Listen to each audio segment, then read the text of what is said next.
찬송가 221장입니다.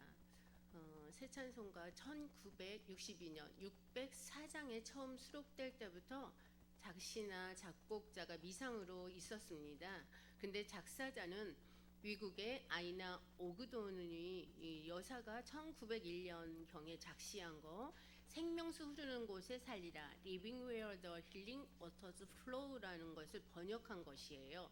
그래서 오그돈 여사는 1872년에 일리노이 노스빌에서 태어나셨고, 그는 일리노이 후페스턴의 그리 대학을 졸업하셨고, 일리노이 학교에서 1892년부터 1900년까지 교사 생활을 하셨습니다. 그래서 1892년에 첫 찬송시가 이렇게 창문을 활짝 열어라, Open Wide the Window라는 걸 썼는데, 이것을 찰스 가브리엘이 작곡을 해서 출판을 하게 됩니다. 그래서 1896년에 아이나 양은 동료 교사 제임스 오그돈이라는 사람과 결혼을 하지요. 그리고 1900년에 오하이오의 톨레도로 이제 이사를 갑니다.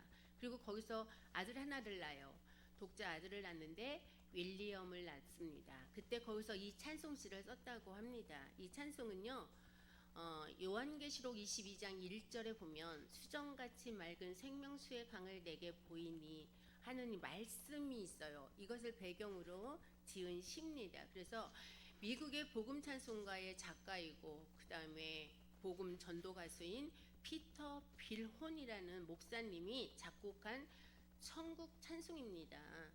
존 데이비스와 존 클레멘트가 편찬을 해서요, 비론 형제 출판사에서 출판한 구속의 노래와 찬양이 Song of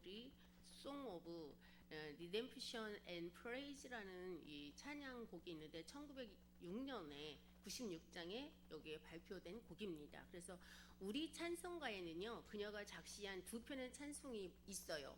통일 찬송가 보면 나 가나안 땅 귀한 성에 들어가는 거, 그 다음에 이게 나 가나안 복지죠. 246장 그리고 548장 458장에 보면 너의 마음에 슬픔이 가득 찰 때, 이거 있어요.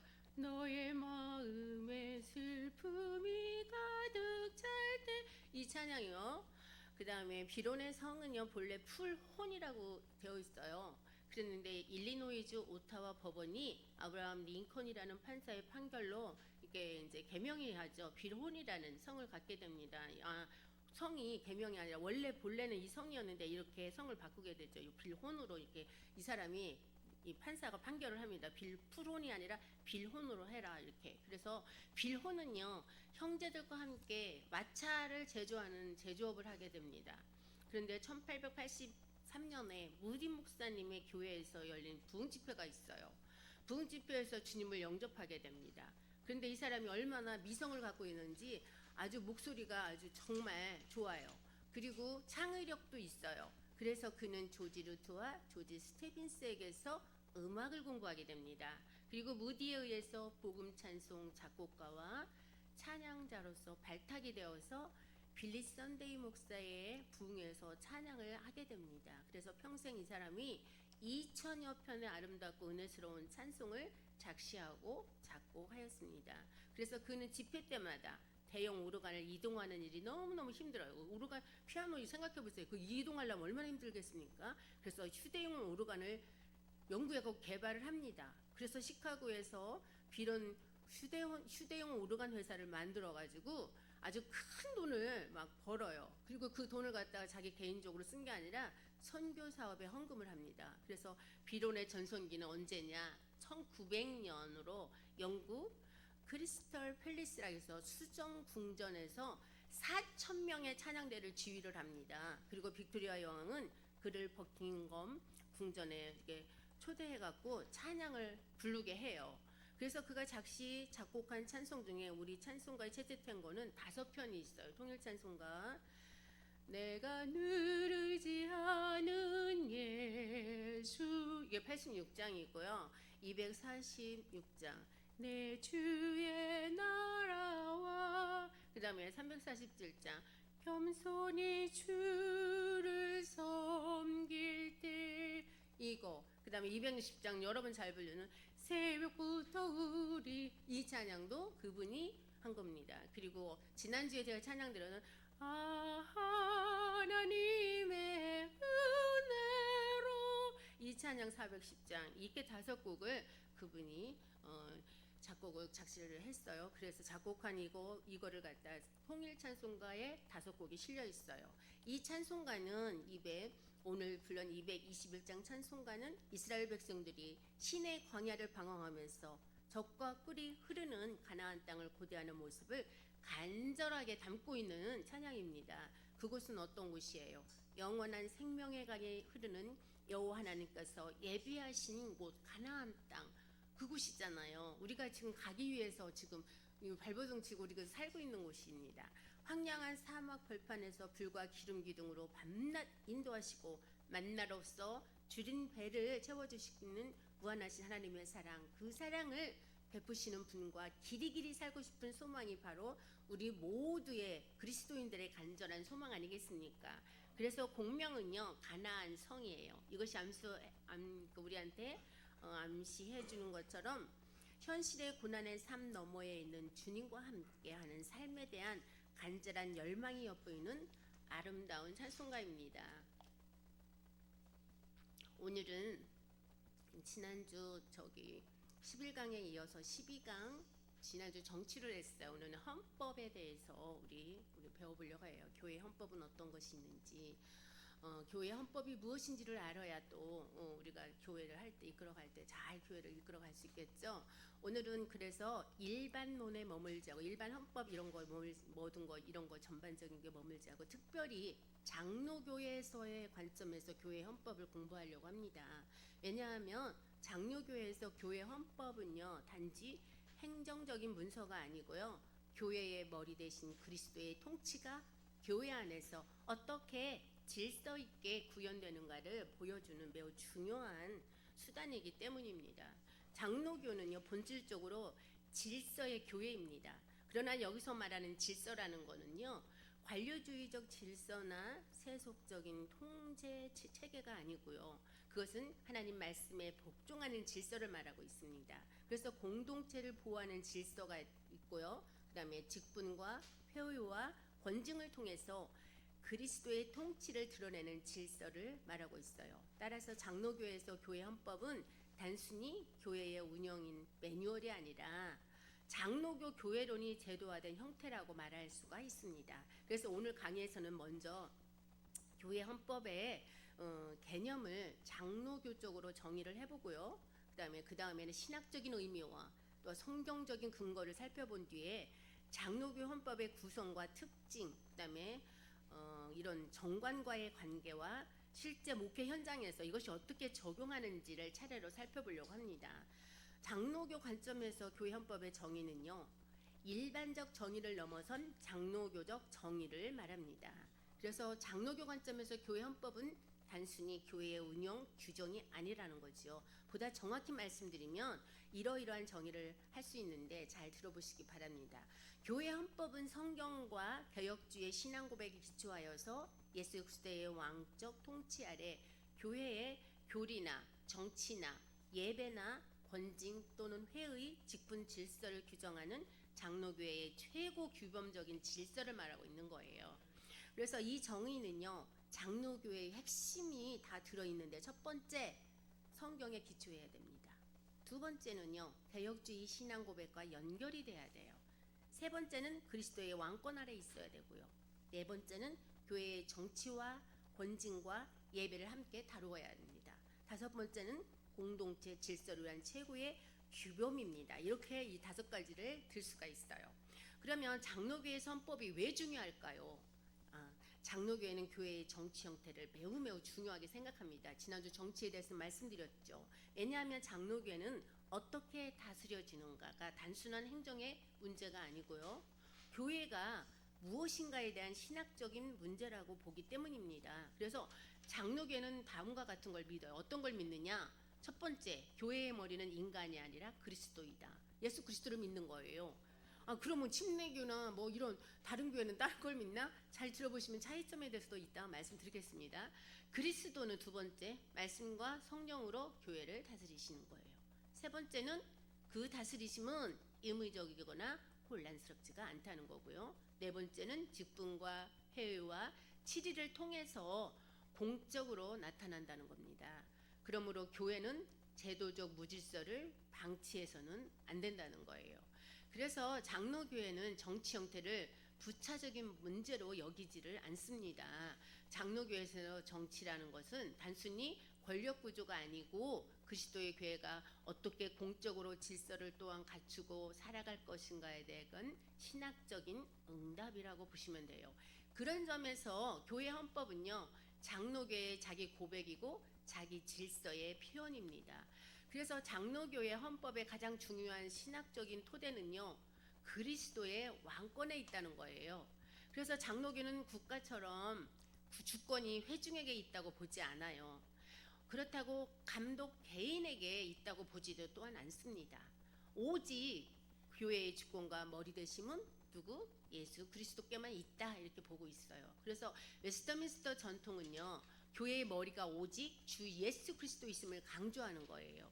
이 말은 단순히 경건한 표현이 아니에요. 이 말 뜻은 어떤 목사도 교회의 절대 군주가 될 수 없고, 어떤 장로도 자의적으로 통치할 수가 없으며, 어떤 회중도 말씀을 넘어 독자적으로 주권자가 될 수가 없으며, 모든 치리권은 그리스도의 위임 아래 행사되어야 된다는 거예요. 그래서 장로교회 헌법은요, 인간 권력을 강화하는 장치가 아닙니다. 그리고 오히려 인간 권력을 제한하고 그리스도의 통치를 공적으로 인정하는 장치를 말하는 거예요. 그래서 장로교는 헌법을 매우 중시하지만 그 헌법 자체를 절대화하지는 않는다는 겁니다. 왜냐고요? 장로교의 최고 권위는 어디까지나 성경에 있기 때문입니다. 이 점이 아주 중요합니다. 성경은 최고 규범이고 신앙 고백은 성경에 종속되며 교회 헌법은 다시 성경과 신앙 고백에 종속됩니다. 즉 교회 헌법은 성경 위에 있지 않습니다. 교회 헌법은 성경 아래에 있다는 거예요. 헌법이 위에 있지 않고 성경이 다스려져야지, 헌법이 우선되면 안 된다는 거예요. 그리고 장로교 헌법은 이게 정당성이 있는데 성경적 원리에서 그게 나오기 때문입니다. 그래서 장로교는 헌법을 존중하기는 해요. 그렇지만 그거 헌법을 숭배하지는 않는다는 겁니다. 헌법은 또 필요해요. 그렇잖아요? 우리가 살아가면서 법이 필요하잖아요. 그럼 무질서가, 법이 없으면 무질서하기 때문에, 그렇지만 그게 절대적이지 않다는 거예요. 그러나 헌법이 성경 아래에 있다고 해서 그것을 경시할 수도 있는 것은 아니라는 거죠. 왜냐고요? 헌법은 성경의 교회적 적용이기 때문입니다. 성경의 원리가 공동체 질서로 나타나는 것이 바로 헌법이기 때문입니다. 그러면 교회는요, 보이는 교회이기 때문에 질서가 필요해요. 안 보이면 왜 교회가 안 보이는데 질서가 필요하겠어요? 장로교 교회로는요, 교회를 보이지 않는 교회와 보이는 교회의 관점에서 함께 이해를 하셔야 합니다. 자, 보이지 않는 교회는 참된 신자들의 총체를 말하고요. 그 보이지 않는 것은 뭐예요? 하나님만이 완전히 그 보이지 않는 교회를 아셔요. 응? 그런데 우리는 뭐예요? 눈에 안 보이니까 어떻게 해요? 보이는 교회를 보잖아요. 그러면 보이는 교회는 역사 속에서 실제로 보이고 어떻게 합니까? 우리가 역사 속에서 봤지. 우리가 보이니까 교회에 가서 예배하고, 또한 어떻게 해요? 질서를 세우기 위해서 직분을 또 세웁니다. 그리고 교회를 처리를 하기 위해서 처리 또 하고 성례를 시행하는 공동체를 말하는 거예요. 이게 그래서 보이는 교회는 질서가 필요합니다. 질서가 없으면 어떻게 돼요? 교회 운영이 안 돼요. 무질서하면. 그래서 질서가 필요한데 누가 말씀을 전할 것인지, 두 번째는 누가 성례를 집행할 것인지, 세 번째 누가 장로로 세워질 것인지, 또 네 번째는 누가 교회의 재정을 감독할 것인지, 다섯 번째는 누가 문제 생기면 그걸 판단할 것인지, 여섯 번째는 누가 누구에게 책임을 질 것인지에 대한 이 모든 질문은요, 결국 헌법에서 그 질문을 하고 있습니다. 헌법에 있는 질문들이에요. 그래서 장로교 헌법이라는 용어 자체는 성경에는 그 말이 안 나와요. 하지만 장로교 정치의 원리는 지난주에 제가 설명해 드린 것처럼 모르시면 지난주 11강을 들으시면 돼요. 성경 전체의 여러 본문에 의해서 뒷받침이 된다고 제가 성경의 근거를 들어서 설명해 드렸습니다. 그래서 첫 번째 질서의 원리는 고린도전서 14장 40절에 보면 모든 것을 품위 있게 하고 질서 있게 하라고 했습니다. 장로교는 이 말씀을 단지 예배 예절의 문제로만 읽지 않습니다. 물론 직접적인 문제는 공예배를 말하고 있습니다. 그러나 공예배는요, 교회 공동체의 질서를 압축적으로 보여주는 자리인 것입니다. 예배가 질서 있어야 한다면 교회의 치리와 회의와 직분도 질서가 있어야 합니다. 장로교회는요, 무질서를 영성으로 착각하지 않아요. 질서를 세속성으로만 보지도 않습니다. 자, 중요해요. 성경적 질서는요, 뭐냐? 바로 덕을 세우는 질서고요. 교회를 막 무질서하게 하는 게 아니라 보호하는 질서를 말하는 거예요. 두 번째는 장로의 직분입니다. 사도행전 14장 23절에 나오죠. 또 디모데전서 5장 17절에도 나오고 디도서 1장에서도 나옵니다. 장로의 정치의 핵심은 뭐예요? 이름 그대로 장로의 치리에 있어요. 성경은 교회 안에서 장로들이 세워지는 사실을 거기에서 어떻게 세워진다는 걸 여실히 보여줬어요. 사도행전 14장 23절에 보면 각 교회에서 장로들을 택하여 세웠다고 나왔고요. 디모데전서 5장 17절에는 잘 다스리는 장로들을 세운 거에 대해서 다스리는 장로들에 대한 내용이 나오고, 디도서 1장은 어떤 사람이 장로가 될 수 있는지 장로의 자격에 대해서 설명하고 있습니다. 그래서 장로교회는 이 본문들을, 이 성경을 통해서 교회가 개별적인 카리스마가 아니라 공적 직분과 공동 치리에 의해서 다스려져야 된다고 여러분들이 이해하셔야 합니다. 여기서 중요한 것은요, 장로가 단순한 자문위원만 하는 것이 아니라는 점입니다. 장로는 말씀의 지배 아래에서 교회를 함께 다스리는 치리의 직분인 거예요. 그래서 이름이 우리는 목사님, 장로님, 권사님 이런 식으로 이렇게 직분이 있잖아요. 장로님 같은 경우는 고시를 또 통하잖아요. 집사님은 시험은 안 봅니다. 안수 집사님은 또 다르죠. 그렇지만 장로님은 장로고시를 보는 이유가 뭐겠어요? 치리하기 때문에, 목사님이 안 계실 때 할 수 있는 권한 모든 것을 할 수 있기 때문입니다. 그래서 장로님 중요한 겁니다. 세우는 거. 예. 장로교회에서 장로는 장식용 직분이 아니에요. 권력을 휘두르라고 준 직분도 아니에요. 장로는 교회를 대표하는 평신도 리더십이면서 동시에 말씀 아래서 교회의 질서를 분별하고 감독하는 공적인 직분인 거예요. 그래서 직분에 대해서 자기가 사명감을 갖고 이 일을 해야 된다는 겁니다. 장로교 정치의 핵심은 목사 한 사람이 통치하는 게 아닙니다. 말씀과 그다음에 장로회의 공동의 치리에 있어요. 그래서 지난주 정치에서 설명해 드렸듯이 목사 한 사람이 다 이것저것 다 할 수는 없습니다. 통치하라고 교회를 이렇게 세우지 않아요. 예, 장로교 정치의 가장 중요한 성경적 배경 가운데 하나가 바로 사도행전 15장에 있지 않습니까? 예루살렘 공의회에서 사도들과 장로들이 모여가지고 첫 번째 교리, 그 다음에 두 번째, 그 다음에 실천의 문제를 함께 논의한 것이 거기에 나와요. 이 본문이, 성경 본문이 뭐겠습니까? 장로교 정치의 중요한 원리를 보여주는 거예요. 지난주에 말씀드렸듯이, 자, 교회 문제는요 공적으로 다루어지는 것을 보여주었고, 개인의 카리스마가 아니라 회의체를 통해서 식별한다고 말하면서 장로들이 중요한 위치를 차지하고 결정은 어떻게 한다? 공동체 전체에 전달된다고 말하고 있어요. 지역교회는 홀로 존재하지 않고 더 넓은 교회와 연결된다고 또 말씀드렸습니다.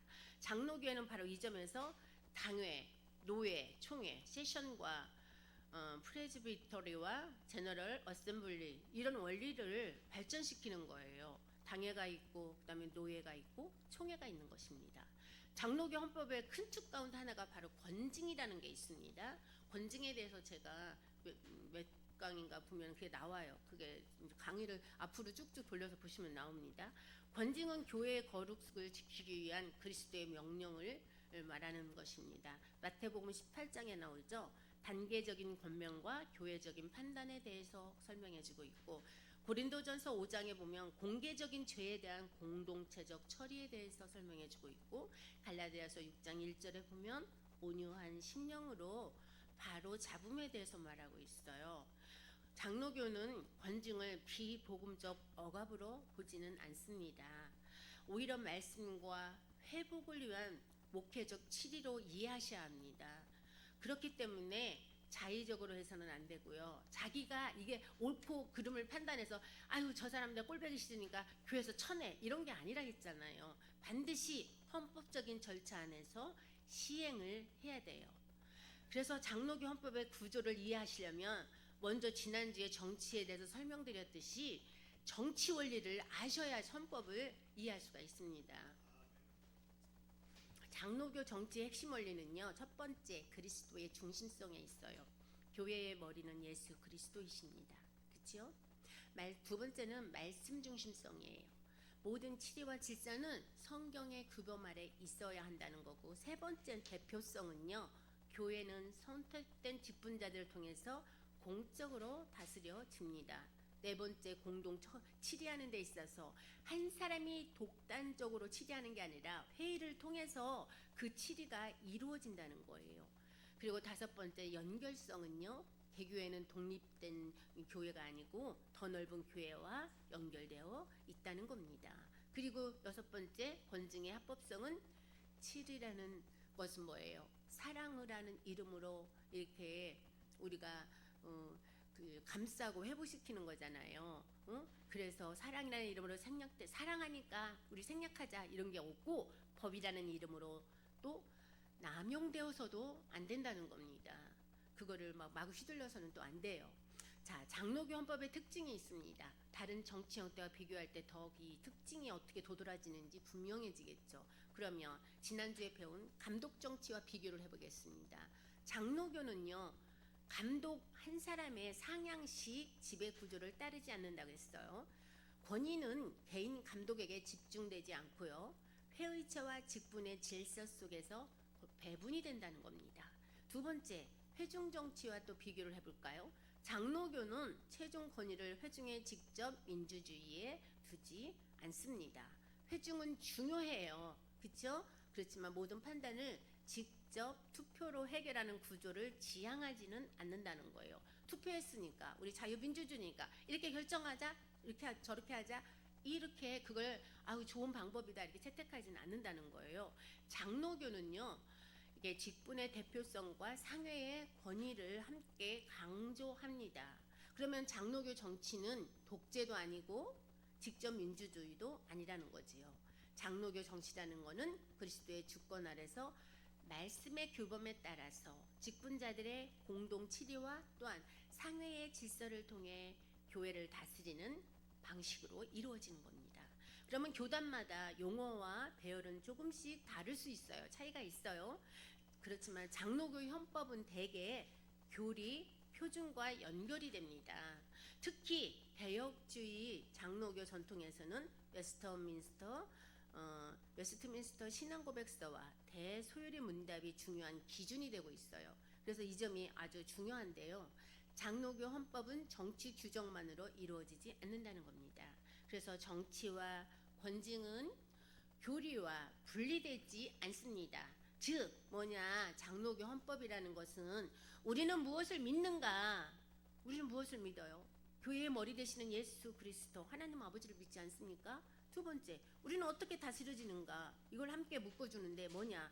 성경 규범 아래서 뭐예요? 말씀 중심으로 헌법의 합법성에 의해서 다스려지는 겁니다. 그러면 정치편은 뭐냐? 여기 헌법에서 보면 정치편이 나와요. 그럼 정치편을 보면 교회의 조직과 직분, 회의체를 규정하는데 보통 이런 내용을 정치편에 포함하고 있어요. 거기에는 첫 번째, 교회가 어떤 것이 교회의 정의에 대해서 정치편에 나오고, 두 번째, 교인의 자격과 권리에 대해서 나오고요. 세 번째, 세례교인과 입교인, 학습인에 대해서 나오고, 학습은 어떻게 하는지, 학습받는 사람은 어떤 사람인지, 그 다음에 네 번째 목사님, 장로님, 집사님의 직무가 무엇인지, 다섯 번째 당회가 어떻게 구성하고 어떠한 권한을 갖는지, 여섯 번째 노회의 구성과 또한 권한은 어떻게 이루어지는지, 일곱 번째 총회의 구성과 권한에 대해서, 여덟 번째 목사님 청빙하는 거 있죠? 그 다음에 임직, 위임, 사면, 사직 등에 대해서 이렇게 나옵니다. 그러면 장로교회의 정치편의 핵심이 뭐냐? 개교회와 상회의 관계를 규정하는 데 있습니다. 여기서 개교회 자꾸 나오는데 개교회는 뭔가요? 각 지역에 있는 개별 교회를 말해요. 그건 뭐예요? 우리가 지금 출석하는 교회 한 교회를 개교회라고 합니다. 그래서 장로교회에서는 이 교회를 당회, 세션이 다스립니다. 이 교회는. 그래서 우리가 맨날 교회 보면은 당회하고 있어 우리 그러잖아요. 회의한다고. 예. 교회를 잘 이렇게 다스려 가려면 당회가 잘 이루어지고 어떤 문제들 이런 것들 처리를 해야 되고 그러니까 당회를 합니다. 그렇죠? 상회라는 건 뭐냐 그럼 개교회 위에 있는 상위 치리회를 말합니다. 그러면 여기에는 뭐가 행정과 지도에 관한 이 모든 것을 전반 담당하는 게 바로 상회입니다. 그래서 그 상회에는 뭐가 속하느냐? 노회가 속해요. 또 총회가 있습니다. 그러면 노회는 프레즈비터리라고 하는데 여러 교회를 묶어놓은 게 바로 노회 아니겠습니까? 노회가 있어야 총회가 생기는 거예요. 노회 없는 총회는 없습니다. 그러면 총회는 제너럴 어셈블리라고 하는데 전체 이 우리가 지금 총회하면 어떤 총회 해갖고 그 노회 그다음에 각 노회에 소속되어 있는 교회들 이런 것들을 전체 교회를 대표하는 최고의 의결기관을 바로 총회라고 합니다. 그래서 이건 개교회는 뭐를 말하느냐? 한 교회 이거 개별 교회를 말하고요. 상회는 그 여러 교회를 관리하고 지도하기 위한 기관이다 이렇게 보시면 쉽게 생각하시면 돼요. 그래서 개교회는 독립적으로는 존재하잖아요. 한 교회니까 독립적으로. 그다음에 상회와 또 연결되어 함께 다스림을 받는 구조다 이렇게 생각하면 돼요. 개교회가 노회에 소속이 되고 또 노회들이 총회에 소속이 되잖아요. 이렇게 생각하시면 됩니다. 자, 교회 구조를 보면 장로교, 감리교, 침례교의 교회 구조를 잠깐 볼게요. 차이점은 장로교는 당회, 노회, 총회로 이어지는 연결 구조가 돼 있어요. 그런데 그러면 거기에는 개교회와 또한 상회가 함께 다스려지겠죠. 근데 감리교는 뭐냐? 감독이 있는 감독제를 말해요. 그리고 목사 임지를 위해서는 이렇게 거기서 파송을 해줘요. 그리고 침례교회는 뭐냐? 완전한 개교회가 독립하는 게 침례교회예요. 그래서 상회가 없다고 보시면 돼요. 그러니까 독립적으로 자기 교회 하는 게 바로 침례교회예요.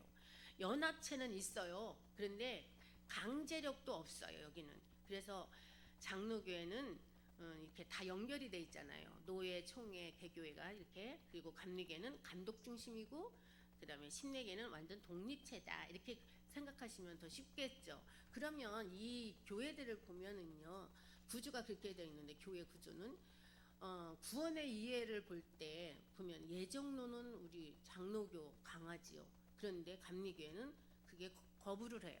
그리고 침례교는 다양하게 받아들여요. 그리고 또 장로교는 그래서 하나님이 구원을 주도한다. 하나님이 우리를 어떻게 해요? 구원을 해주신 거죠. 하나님의 은혜로.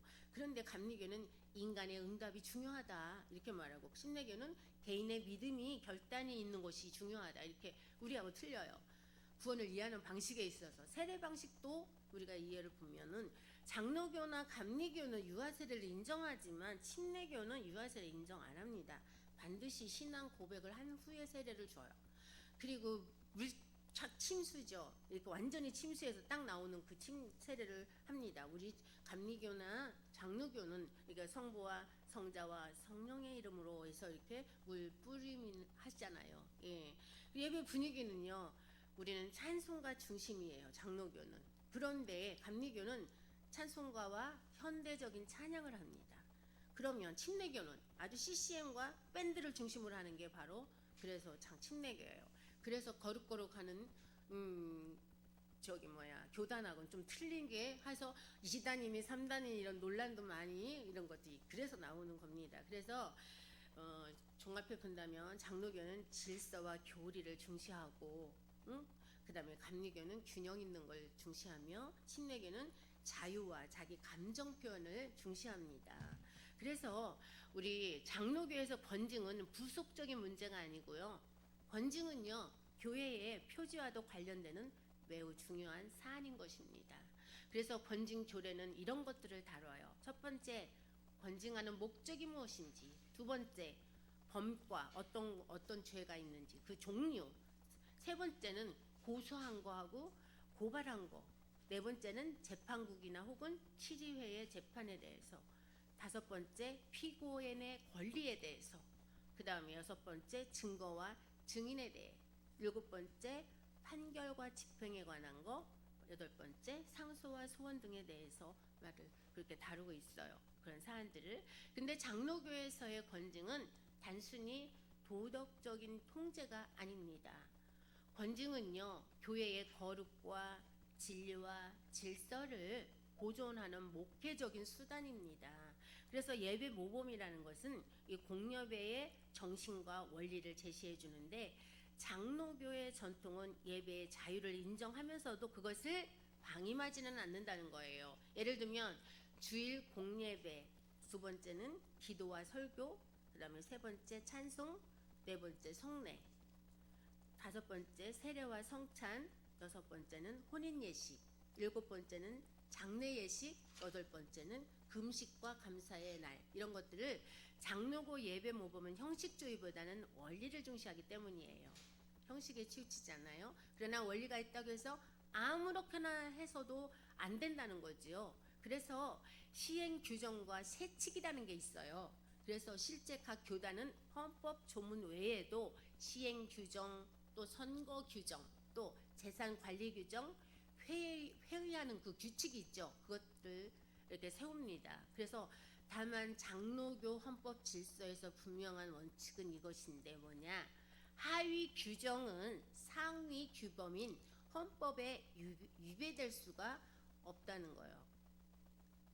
그러니까 헌법과 이렇게 위배될 수 없다는 이걸 꼭 기억하시고, 장로교 헌법의 핵심의 특징이 있는데, 장로교는 개교회의 중요성을 인정은 하지만 개교회를 완전히 독립된 자치 왕국으로 보지 않아요. 그리고 개교회를 경계합니다. 개교회 주의로 나가는 걸 매우 경계하는 그런 특징을 갖고 있어요. 이것은 장로교의 매우 중요한 특징입니다. 당회는 개교회를 다스리지만 절대 이렇게 권력이 아니라는 것이에요. 그리고 노회는요, 목사와 교회들을 감독하는 상회인 거예요.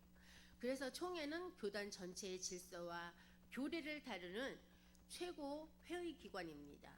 즉 장로교회는 교회가 교회 위에 군림하는 구조를 원하는 것이 아니고요, 교회가 서로 연결되고 서로 책임을 지는 구조를 지향하는 것을 갖고 있습니다. 그래서 장로교는 개교회의 자유를 인정하지만 이렇게 고립된 독립교회를 이상적으로 삼지 않는다는 거예요. 그래서 개교회는 더 큰 교회 질서 안에 있고 상회와의 관계 속에서 교리와 치리의 책임을 함께 짊어지고 있습니다. 장로교회 헌법은 그래서 담임 목사님의 이렇게 중요성은 인정은 해요. 근데 목사님을 절대 권력자로는 세우지 않아요. 그래서 목사님은 말씀 설교죠. 그다음에 성례의 직분을 맡은 공적인 직분자이지만 교단 이렇게 장로들과 함께 당회를 구성하고 노예의 감독 아래 있어서 교단 헌법의 질서 안에서만 사역을 한다는 거예요. 이것이 바로 목사를 약화시키는 것이 아니고 오히려 건강한 목회를 가능하게 하기 위한 구조인 것입니다. 왜냐고요? 목회자도 질서 안에서 보호를 받아야 되기 때문이에요. 장로교회는 회중 정치가 아니라겠어요. 그렇지만 회중의 역할을 또한 배제하지도 않습니다. 회중의 역할도 중요해요. 어떤 역할을 합니까? 직분자를 선출할 때 참여를 해요. 그리고 청빙할 때 동의하느냐 반대하느냐 이럴 때도 동의를 해야 하고요. 그 다음에 세 번째, 공동의회에서 중요한 재산 문제나 운영 문제에 의결하는 것도 회중입니다. 네 번째는 교회의 공적 의사에 일정한 방식으로 참여하는 게 또 회중이에요. 그리고 장로교는요, 회중의 참여를 이렇게 인정은 하지만 그 참여를 이렇게 직분과 질서와 또 상회의 원리 안에서 조직화하는 것입니다. 장로교회의 현실에서 매우 중요한 문제를 지금부터 아주 다루겠습니다. 엄청 중요합니다. 장로교회 교회 헌법과 정관의 관계입니다. 장로교회에서 왜 정관 문제가 중요할까요? 현대 한국교회에서 많은 분쟁은 헌법 자체보다도요, 헌법과 정관의 일치하지 않는 데서 발생하기 때문이에요. 장로교회가 교단 헌법에 따라서 움직인다고 해도 현실적으로는 문제가 생깁니다. 그 문제는 첫 번째 뭐냐? 교회 명의의 재산의 법적 소유가 어떻게 되는데 그거를 구조하는 문제가 있고요. 두 번째는 대표자 명의의 문제입니다. 이게 어떤 사람을 앞으로 되어 있는지, 어떤 대표자가 누구인지. 세 번째는 법원에 제출할 문서가 문제가 되는 거예요. 제가 지난 정치에서도 말씀드렸듯이 문서를 정확하게 작성해놔야 나중에 증빙 자료가 필요할 때 그걸 낸다고 그랬잖아요. 예. 네 번째는 정관상 의결기관과 헌법상 의결기관은 불일치하기 때문에 그게 문제가 돼요. 네, 다섯 번째는 공동의회나 당회 또한 재직 이렇게 교단 이게 재직회의 이런 거 들어보셨죠? 거기에 권한할 때 그런 것들 회의할 때 충돌하는 문제가 있습니다. 그래서 이게 중요하다는 거예요. 따라서 그래서 장로교회는요, 교단 헌법만 읽어서는 안 되고 충분하지 않아요. 그게. 그래서 정관도 함께 같이 봐야 된다는 거예요. 점검해야 돼요. 그러니까 헌법을 알려면 정관을 꼭 아셔야 된다고 그랬죠. 예. 정리를 해드리면 어떤 거냐? 교회 헌법은 뭐냐? 교리나 정치나 권징 또한 예배나 상회 질서를 말하고요. 정관은 뭐냐? 법적인 대표, 재산 관리, 또 회의의 성립이나 대회 문서나 법인이냐 비법인이냐 그런 운영의 기준을 말합니다. 그 법인 비법인도 지난주에 제가 정치에 대해서 가시면 더 정확하게 알 수 있어요. 그래서 장로교회에서는요, 정관이 헌법을 배반해서는 안 되고요. 정관은 헌법을 구체적 현실 속에서 적절히 반영할 수 있어야 합니다. 그래서 장로교에서 자주 발생하는 충돌이 있어요. 첫 번째, 당회와 공동의회의 권한이 충돌이 있어요. 자, 헌법상 당회가 맡아야 할 사항을 정관이 공동회의 권한으로 과도하게 넘기는 땅땅땅하고 넘기는 경우가 있을 때 충돌납니다. 두 번째는 목사님을 청빙하는 절차가 있을 때 충돌이 일어나는데 어떤 거냐? 교단 헌법상 보면 이렇게 노예의 승인 절차가 필수적인데요. 정관은 회증 의견만 끝나면 된다 이렇게 만들어놨어. 그러니까 거기서 벌써 충돌이 나잖아요. 그치요? 그래가지고 이렇게 충돌이 생긴다는 거죠. 세 번째는 재산의 귀속 문제가 있을 경우에 또 생겨요. 교단 헌법과 정관의 재산 귀속 조항이 일치하지 않을 때 이럴 때 문제가 분쟁이 생기는 겁니다. 네 번째는 권징할 때 그 징계 있죠. 징계와 회원권에 이렇게 문제가 있을 때예요. 그러면 교회 헌법상 권징 절차가 있는데 정관은요, 단순 의결로 회원 제명을 가능하게 하는 그런 모순이 생길 수가 있어요. 그래서 장로교에서 정관은 헌법을 대신할 수 없다는 거예요. 정관이 헌법을 대신해서는 안 된다는 거죠. 그러나 또한 정관을 또한 무시해서도 안 됩니다. 왜요? 정관은요, 교회의 사회적으로 볼 때 얼굴이라고 보면 되고요. 헌법은 교회의 신학적인 골격으로 보시면 됩니다. 그래서 얼굴도 있고 이런 우리 뼈대 이런 골격이 있는데 이것이 따로따로 논다고 생각해 보세요, 여러분. 어떻게 눈이 막 제 맘대로 있고 골격은 막 이렇게 있어야 되는데 어깨에 있어야 되는데 이게 어깨 골격은 딴 데 있고 막 이런 생각을 해보세요. 그럼 심각한 혼란을 겪지 않을까요? 그래서 그럽니다. 그래서 장로교 헌법이 실제로 적용될 때는 당회를 운영할 때예요. 그래서 장로교에서 당회는 개교회의 핵심 7회를 말합니다. 그래서 당회는 단순 행정위원회가 아니고요. 당회는 개교회를 영적으로 감독하고 또한 질서를 세우는 공적 7위 기구인 것입니다. 당회에서 보통 어떤 것을 다루느냐? 첫 번째, 교인을 입회하고 임명하는 거 이런 걸 다뤄요. 교인을 입회하고 임명하는 거 들어보셨나요? 우리가 교회에서 사용하는 입회와 임명은요, 교인이 소속과 교적, 명단을 관리하는 중요한 행정 절차입니다. 주로 장로교단 등에서 교회의 질서를 유지하기 위해서 사용을 하는데요. 교인 입회라는 것은 어드미션이라고 하는데 다른 교회에서 옮겨왔거나 그 임명이라고 하거든요. 그리고 새로 등록한 교인이 해당하는 교회에 자기 당회 목사님이나 장로님의 이게 결의를 거쳐서 정식 교인, 교적으로 등록되는 것을 바로 교인 입회라고 해요. 이거의 특징은 단순히 예배 출석하는 것을 넘어서서 교회의 정치와 권징, 치리하는 거 이런 거를 할 수 있는 교인의 권리와 의무를 가지게 되는 절차를 말합니다. 그러면 이명은 또 뭘까요? 트랜스퍼 오브 멤버십이라고 하는데요. 이것은 이름을 옮기는 거예요. 어떻게? 한 교회, 전 교회를 말해요. 그 전 교회에서 다른 교회, 새 교회, 다른 교회라는 건 새 교회죠. 새 교회로 교적 옮기는 걸 바로 이명이라고 그래요. 이명에는 절차가 있습니다. 세 가지 절차가 있는데 어떤 게 있느냐? 이명 증명서를 교부받아야 되고요. 전 교회에서 신앙생활을 어떻게 했습니다. 우리 생활기록부처럼요. 그 증명서, 자료했음을 증명하는 서류가 바로 이명 증서를 발급해야 되고, 두 번째는 이명 증서를 접수할 때 세교에 이 서류를 제출합니다. 세 번째 필요한 거는 입회입니다. 세교회 당회에서 이 이명 증서를 접수하고 정식 교인으로 받아들이는 이 과정, 이 세 과정이 필요합니다. 그래서 우리가 이제 보면 장로교회 이렇게 당회에서 하는 일이 뭐냐? 이거 참고적으로 설명해 드린 거고, 제가 말씀드린 첫 번째는 교인 입회와 임명이라 했죠. 두 번째는 성례 대상을 관리하는 거. 우리 보면은 세례를 누가 받고 학습을 누가 받고 유아 차례는 누구고 뭐 이런 것들 대상 관리하는 거. 세 번째 예배의 질서. 누가 목사님이 어떤 목사님 많은 교회는 일부 예배는 어떤 목사님, 2부 예배는 어떤 목사님 질서 있게 찬양대는 어떻게 어떤 찬양대 이렇게. 그다음에 교육과 신방 네 번째, 다섯 번째는 직분 후보에 대한 추천이요. 장로님이나 안수 집사님 뭐 권사님 이런 거 할 때 추천하잖아요. 안수 또 집사님 뭐 할 때. 그리고 여섯 번째 권징의 1차적인 처리를 당해서 하고요. 그다음에 일곱 번째는 개교회의 영적 감독하는 것을 다루는 게 바로 여기에서 하는 겁니다. 당회에서 이런 일들을 해요.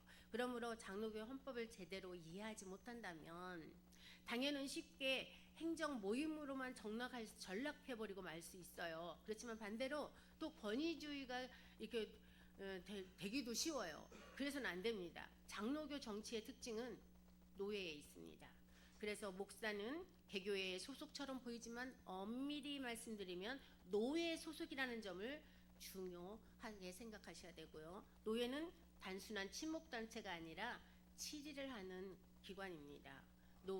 그리고 노예의 기능을 한번 볼까요? 노예의 기능은 첫 번째 목사 고시와 목사 안수요. 두 번째는 그래서 어떤 노예에서 오늘 목사님 안수식을 합니다 하고 노예 주체로 하잖아요. 그래서 하는 겁니다. 두 번째 기능은 목사를 청빙하는 걸 허락하는 거. 세 번째는 목사의 시무를 감독하는 거. 네 번째 지교회의 설립과 분립하는 거. 그 다음에 다섯 번째 상소와 소원의 처리고요. 여섯 번째 개교회가 해결하지 못하는 사건의 이런 것들을 판단하는 기능을 가지고 있습니다. 이런 점에서 노예는요. 장로교 정치의 핵심적인 연결 장치라고 볼 수 있어요.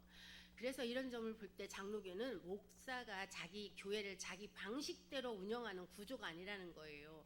목사는 노예의 감독 아래 있기 때문에, 그리고 개교회는 더 넓은 교회의 질서 속에 있기 때문입니다. 바로 이것이 장로교 정치의 공교회성입니다. 그리고 장로교 헌법에서 가장 섬세하게 다뤄야 할 분야가 바로 권징이라는 조항인데요. 권징은 진리를 지키기 위해서 필요하지만 반드시 이게 잘못 시행되면 공동체를 깊이 상하게 만들어요. 상처 입고 또 장로교에서 권징을 시행할 때 반드시 기억할 원칙들이 있어요. 보면은 첫 번째는 권징의 목적은 그 죄를 막 이렇게 다그쳐 묻기보다는 회복하는 데 있다고 그랬어요. 두 번째는 증거도 없는 소문에 기초해서는 안 된다는 거. 누가 그랬는데 그랬대 저랬대. 그리고 뜬 소문으로 그냥 헛소문 같다 그 사람을 권징해서는 절대 안 된다는 거예요. 소문은 일파만파 막 퍼져가잖아요. 그 절대 소문에 믿지 마시고 어떻게 해야 돼? 저 같은 경우는 누가 이랬대 하면은 전 당사자한테 직접 물어봐요. 그러니까 말이 있잖아요. 안방에 가면 시어머니 말이 맞고 부엌에 가면 며느리 말이 있다고. 당사자 둘을 불러서 여짜여짜 이랬습니까? 물어보는 게 나지. 그거 갖고 뜬소문 만들면 더 풍선처럼 이렇게 엄청 커지고 그렇잖아요. 그렇죠? 부풀어져서 안 되겠죠? 예. 그리고 세 번째는 피징계자의 방어권을 보장해야 합니다. 네 번째는 절차적인 공정성이 있어야 하고요. 다섯 번째, 치료의 판단은 감정적이 아니라 그 규범에 따라야 합니다. 여섯 번째, 상소의 길이 열려 있어야 한다는 거예요. 상소할 수 있는 그런 길을 열어놔야 되고. 그래서 장로교에서 담임 목사님 청비는 단순한 채용하는 것으로 끝나는 게 아닙니다. 그것은 교회의 영적 지도자를 세우는 공적 행위잖아요. 그래서 개교회와 노예가 함께 책임지는 큰 사건입니다. 따라서 청빙과 위임이 아주 중요합니다. 그래서 청빙의 절차가 적법해야 되고, 두 번째, 회중들이 동의를 해야 되고요. 세 번째는 노예의 승인이 떨어져야 돼요. 그리고 네 번째는 위임 절차가 정당해야지. 저 사람이 내가 좋으니까 이렇게 우리 교회 청빙해서 목사님 하면 좋을 거야. 개인적으로 그런 거 해서 절대 안 됩니다. 그리고 다섯 번째는 청빙하는 문서가 명확해야 됩니다. 여섯 번째는 정관과 헌법이 일치해야 된다는 거예요. 예, 이 과정을 무시하면 훗날 목회의 분쟁이 일어났을 때 큰 그게 원인거리가 돼요. 문제거리가 된다는 거예요. 너 이런 것이 안 됐어. 당신 이런 것이 안 돼. 이랬을 때 어떻게 합니까? 쫓겨나요. 안 되겠죠. 멀쩡히 잘하다가 쫓겨나봐요. 그렇죠? 그러니까 안 돼. 이것이 다 이루어져야 돼요. 현대 장로교회 분쟁에서 가장 어려운 부분 가운데 하나가 바로 또 재산 문제 아니겠습니까? 교회가 커지면 이렇게 막 재산이 또 불어나니까 문제가 또 발생해요. 그치요? 특히 교회 분립이라든가 교단을 탈퇴한다든가, 또한 담임 목사 문제거리가 또 생기고 공동의회가 이제 파행이 되면서 대표자의 소송 등과 같은 이런 것들이 또 생겨나게 됩니다. 장로교 관점에서 재산은 단순히 부동산을 말하는 것만 아닙니다. 부동산을 말하는 게 아니고요. 그것은 교회의 사명을 위해서 맡겨진 공적 신탁이라고 보시면 됩니다. 그러므로 헌법과 정관은요, 모두 재산을 사유하지 못하도록 설계되어야 되지, 그게 사적으로 자기가 자기 재산처럼 다 가져가 버리면 안 된다는 거예요. 그래서 뭐 교회를 어떻게 했더니 목사님이 뭘 했네, 장로님이 어쩌네 저쩌네, 그런 말이 왜 나올까요? 이렇게 사유화했기 때문에 그런 거예요. 그걸 못하도록 뭐가요? 모두 헌법과 정관이 그걸 규정을 해줘야 된다는 겁니다. 자, 장로교회가 교회 헌법을 이렇게 오해하는 방식이 있어요. 그걸 잠깐 살펴볼까요? 헌법을 너무 가볍게 여기는 오해가 있는데, 그렇게 헌법이 지금 말씀드린 대로 중요합니다. 성령이 인도하시면 되네. 뭘 그거 헌법이 필요해? 이거 안 된다고 했죠. 우리 교회는 사랑으로 하니까 헌법이 중요하지 않아. 우리는 사랑으로 이렇게 다 감싸고 잘 나가고 있어. 어느 날 필요할 때가 있다고 그랬죠. 왜요? 이렇게 사유화됐을 때 어떡하실 거예요? 사랑으로. 그래, 당신 다 가져가. 우리는 뭐예요? 교회가 갑자기 없어져요. 그럴 수도 있어요. 예, 안 되죠.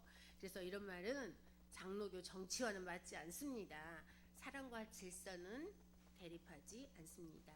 성령과 치리는 대립하지 않아요. 장로교는요, 은혜가 질서를 폐기한다고 보지 않습니다.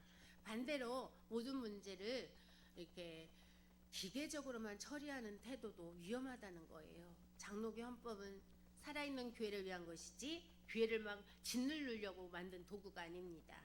치리는요, 법률적 형식주의로 흐르면 안 되고요. 언제나 헌법의 정신 뭐냐, 곧 교회의 덕과 질서와 거룩과 회복이라는 데에 목적을 두시고 해야 됩니다. 그걸 꼭 기억하시기 바랍니다.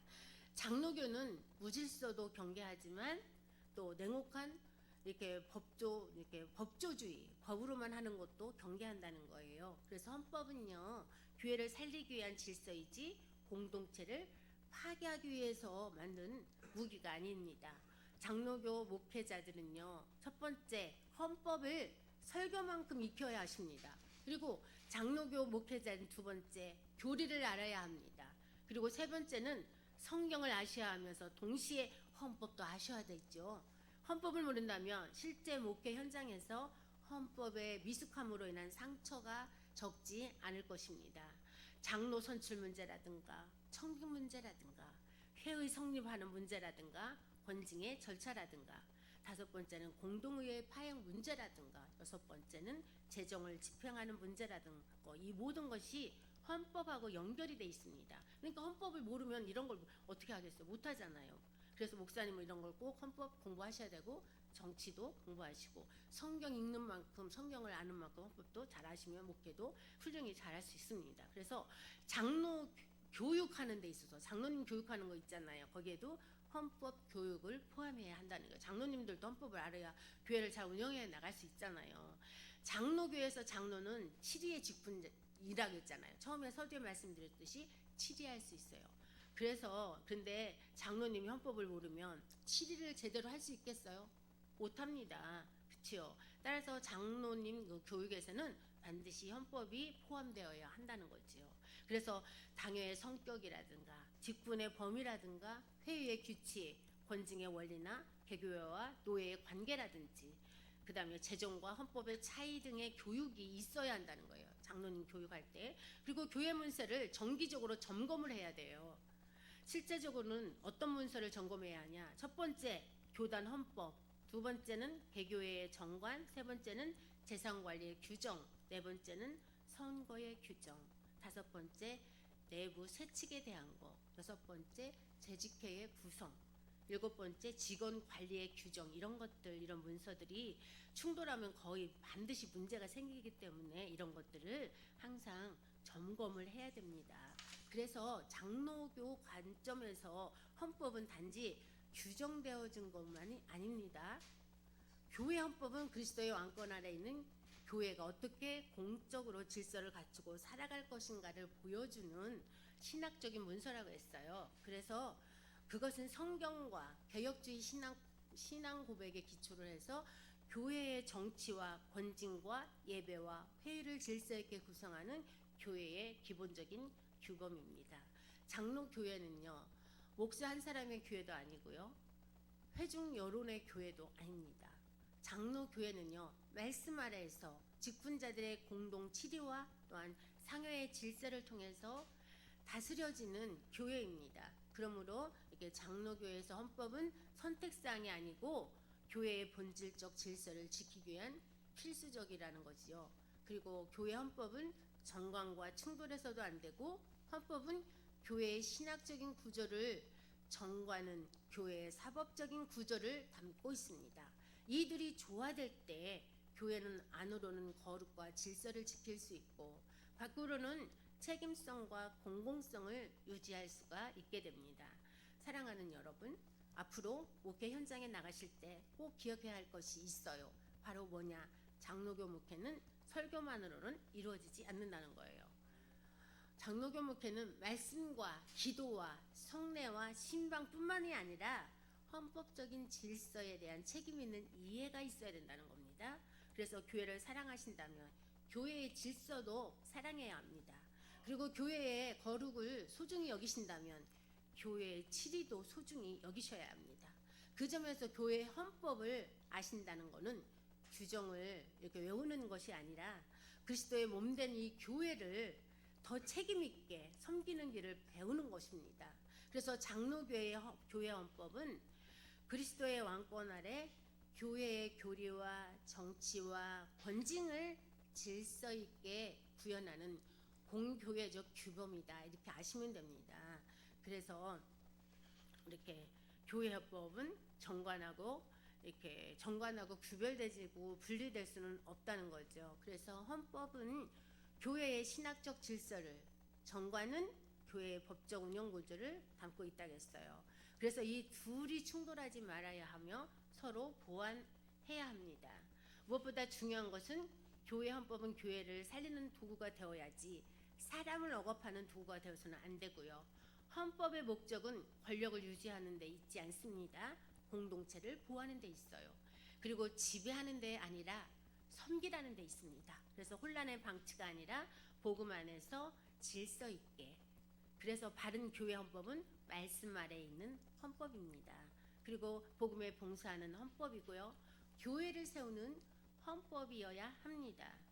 그래서 설교만 잘한다고 되지 않는다 했죠? 그래서 좋은 목회자가 되는 것은 이러한 모든 교회를 사랑하는 사람은 교회 질서도 사랑해야 된다고 좀 전에 말씀드렸듯이 교회의 거룩을 소중히 여기는 사람은 교회의 절차적 정의도 소중히 여길 줄 알아야 하고요. 그 점에서 교회 헌법을 안다는 것은 얼마나 더 교회를 잘 섬길 준비, 더 책임 있게 교회를 더 깊이 있게 이해하면서 더 책임 있게 교회를 섬길 준비를 했고 준비가 돼 있다는 거예요. 그래서 교회 헌법은 교회를 묶어두는 차가운 규정집이 아니고 바로 교회의 몸된 그리스도의 몸된 교회를 바르게 세우고 보호하기 위한 질서라는 걸 꼭 기억하시기 바랍니다. 오늘은 이렇게 교회 헌법에 대해서 공부해봤습니다. 여기까지 하겠습니다. 감사합니다.